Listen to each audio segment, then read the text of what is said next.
Cut that out. What if I was to tell you that last year over 3.8 million concussions were reported? You might be more surprised to find out that 39% of all concussions result in permanent neurological brain damage. I'm sure that most of you would agree that sports is a big factor in all of our lives. Our economy is focused around them, and our media is focused around our athletes.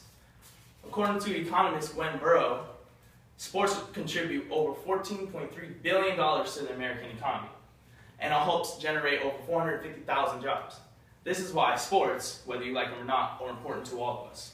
In saying this, you would expect that athletes' well-being would be of number one concern. But the fact is, we've become blind to the seriousness of sports-related head trauma. We have allowed our thirst for entertainment to overshadow our judgment and our concern for the well-being of a human. And these conditions only show to get worse over the years. Statistics show that 47% of all concussions that occur happen during high school football. This means that this new young generation is going to be more prone and accepting to this new era of concussion crisis. There are many things people could do to help solve and dissolve this issue. To begin, sports organizations must create sanctions in order to make the game safer for all of its athletes. And us, as spectators, must respond to these sanctions by not criticizing and allowing these organizations to make the game safer. For we must not forget that sports are a means of our entertainment and not a means of survival, and no life is worth our entertainment. The three things we're going to be covering today are: 1, how do we solve this issue? 2, what are the consequences if this issue is ignored? And 3, how do us as individuals, what we can do, what actions we can take to solve this issue? All right. The two of the most praised sports in American culture have shown to have some of the worst consequences for its retired players. Football often leads to brain damage due to its frequent head-to-head contact. Boxing has proven to show some of the worst conditions for its players after retirement. So how do we fix this? Football has made some steps towards improvement by creating sanctions making it illegal for players to hit another player to the head with the helmet. But the problem is the NFL is facing much ridicule from the fans, saying that the game is not as entertaining and not as fun to watch because it's less violent. In order to improve this concussion crisis, though, we must accept these sanctions that are being instilled by the NFL, and we must understand that in order for our goals to be reached, sometimes the game is going to have to be changed. Boxing, when it comes to the solution, is a little harder to come by. One suggestion is that players, much like required in the junior league, professionals should be required to wear protective headgear during their matches. Another possibility would be creating sanctions to limit the amount of blows to the head a player is allowed to deliver. Now that we covered the possible solutions, let's cover the possible consequences if this issue is ignored. If we allow this issue to continue, we see numerous of negative outcomes that could happen.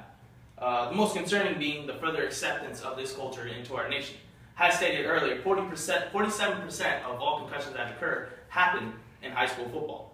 As stated, this new generation is going to be more accepting to this, and it's going to cause even further devastation for our future athletes. Much like the devastation that occurred on May 2nd, 2012, when Junior Seau was found in his room dead.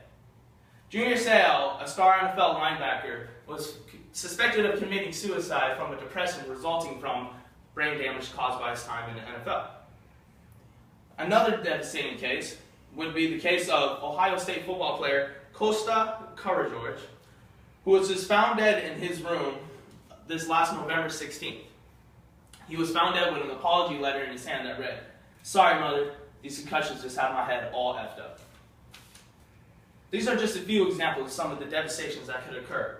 And with this new generation of people who are accepting and excited about these concussions, it is only proven that it's going to get worse over time. Now that we've covered how to solve this problem as a general and what the consequences may be if the problem is ignored, let's cover what we as individuals can do to help dissolve this issue. When it comes to the solution of what individuals must do, we must realize that these organizations are going to have to instill policies that are going to make it difficult for us to appreciate. Due to the fact that they're trying to make it safer for these players and make violence occur less, the game's naturally going to be less entertaining for us. But if we are to purely and surely ensure the player's safety in these organizations, we must lay back and allow these organizations to make the sanctions they want to make, and allow these organizations to allow these players to play safely so we can continue to enjoy our sports. If nothing is done, then the future generations are going to come into these professional positions accepting and already prone to these concussions, and more devastation like Junior Seau might occur over a wide spectrum. Thank you.